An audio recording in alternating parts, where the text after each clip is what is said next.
Welcome to my channel. आज हम लोग बात करेंगे वाटर रिक्वायरमेंट ऑफ क्रॉप्स के बारे में कि क्रॉप को कितनी वाटर रिक्वायरमेंट की ज़रूरत होती है और वो हम कैसे पता करते हैं, राइट। कितना डेप्थ ऑफ वाटर चाहिए होगा। उससे पहले हम लोग बात करेंगे 3-फेज सिस्टम के बारे में और 2-फेज सिस्टम के बारे में कि क्या होता है। देखिए, you can see on the screen that this three phase system is nothing but it consist of air, water and soil solids. यहाँ पे एयर भी होगा, वाटर भी होगा, सॉइल सॉलिड्स तो रहेगा ही रहेगा। तो वॉइड्स में क्या, एयर वाटर दोनों प्रेजेंट रहते हैं, उसको हम लोग बोलेंगे three phase system. Soil solids, water and air, this is the soil sample, right. Similarly two phase system हम लोग किसको बोलेंगे। 2-फेज सिस्टम में ध्यान से देखिए, नाम ही बता रहा है कि two phase system means there will be 2 elements. For example, the soil solids plus water will be there और the soil solids plus air will be there, right. तो यहाँ पे 2 केस बन रहा है कि सॉइल सॉलिड्स प्लस वाटर भी है या फिर सॉइल सॉलिड्स प्लस एयर भी है। इसको अगर हम डायग्राम के पॉइंट ऑफ व्यू से देखें तो आप केस 1 केस 2 में देख सकते हो कि केस 1 में क्या है, अगर मैंने सॉइल सॉलिड्स को लिया है और एयर को लिया है तो इस तरह के सैंपल को हम लोग बोलेंगे ड्राई सॉइल सैंपल, है ना। कि वर्ड्स में सिर्फ क्या है, एयर है, इसलिए इसको ड्राई सॉइल सैंपल बोला जाता है।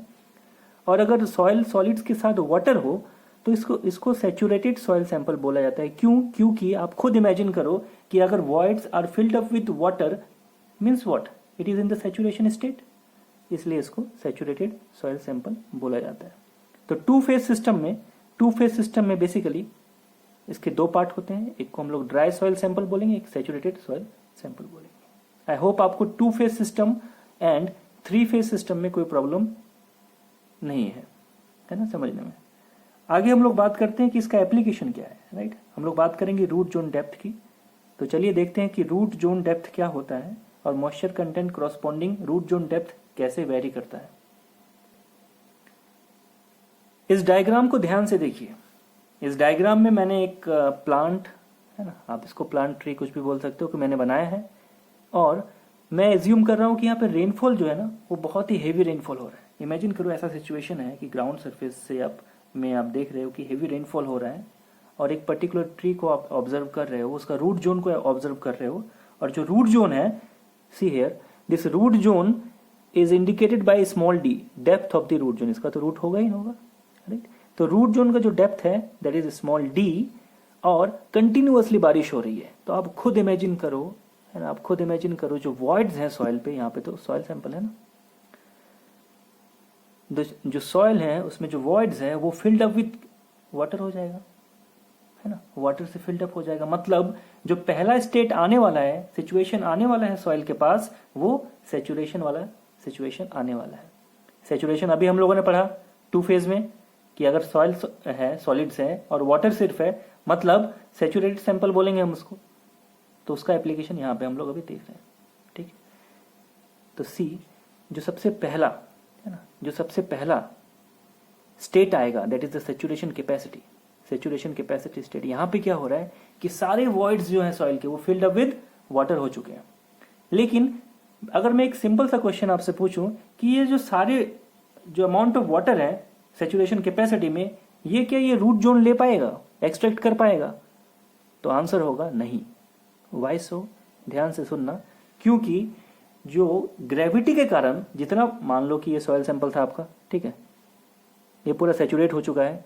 अब उसके बाद का सिचुएशन क्या रहेगा कि ग्रेविटी के कारण जो कुछ अमाउंट ऑफ वाटर है वो नीचे पेनिट्रेट करेंगे और डीप पेनिट्रेशन के बाद वो वाटर टेबल में जाके मिल जाएंगे। मतलब वो वाटर तो गया ही गया, रूट जोन बोलेगा तो मैं इसको ले नहीं पाया, तो वो जो ग्रेविटेशनल वाटर है वो उसको ले नहीं पाएगा। कौन? रूट जोन, ठीक है। ये रूट जोन डेप्थ मैंने यहाँ पे जो दिखाया।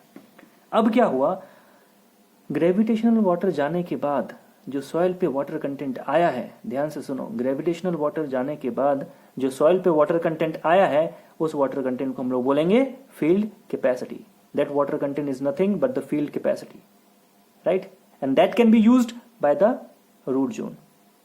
सिमिलरली वाटर और डिप्लीट कर रहा है तो फिर आएगा OMC means optimum moisture content. Water और डिप्लीट कर गया वाटर कंटेंट सॉइल में तो आ गया PWP means permanent wilting point.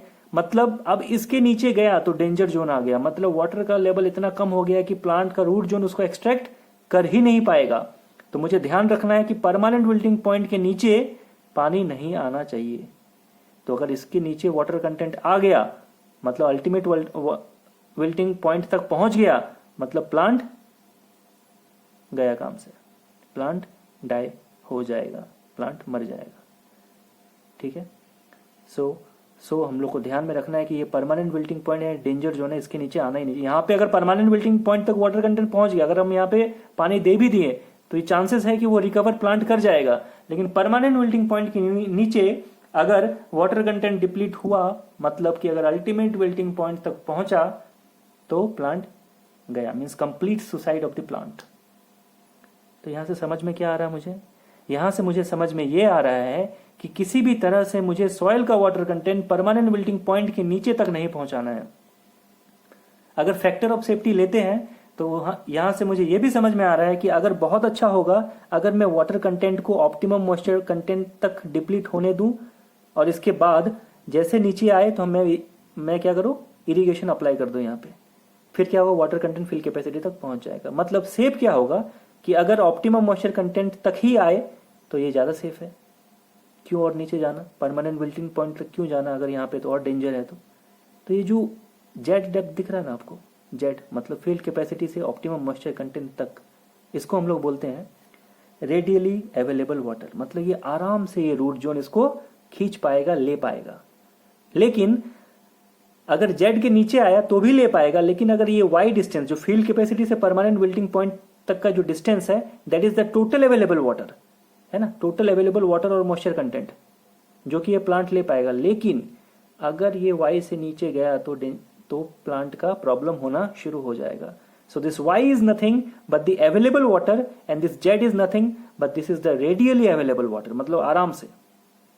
ठीक है। और यहीं पे मैं बता देता हूं आपको कि 75 to 80% होता है जेड वाई का, है ना। मतलब ये पूरा अगर 100% है तो ये वाला जो दिख रहा है आपको, जो मैं शेडेड रीजन में किया हूं, ये 75 to 80% तक लेता है ना, पूरा का, जो कि आराम से ये प्लांट ले पाएगा। सारा ये एससी क्या है, एफसी क्या है, ओएमसी क्या है, पीडब्ल्यूपी क्या है, यूडब्ल्यूपी क्या है, ये सारा मैंने यहाँ पे लिख दिया है। आप अपने रेफरेंस के लिए इसको देख सकते हो। अब कुछ नोट पॉइंट की बात करते हैं, जो कुछ भी अभी तक हम लोगों ने सीखा। So let us talk about the note point.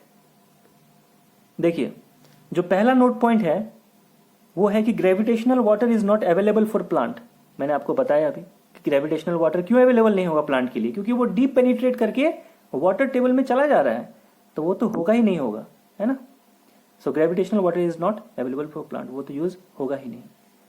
Water content below permanent wilting point not available for plant. मैंने बताया आपको परमानेंट विल्टिंग पॉइंट का सिग्निफिकेंस क्या है ना। उसके नीचे मुझे देना ही नहीं है, मतलब जाने देना ही नहीं है वाटर कंटेंट को, राइट। थर्ड पॉइंट जो है कि रेडियली अवेलेबल वाटर और moisture can be extracted easily by plant, जो मैंने आपको अभी बताया, and that is nothing but 75% और 80% of the available moisture. Available moisture क्या था, वाई था आपका। तो इसको हम लोग ऐसे भी लिख सकते हैं 75% से 80% ऑफ वाई।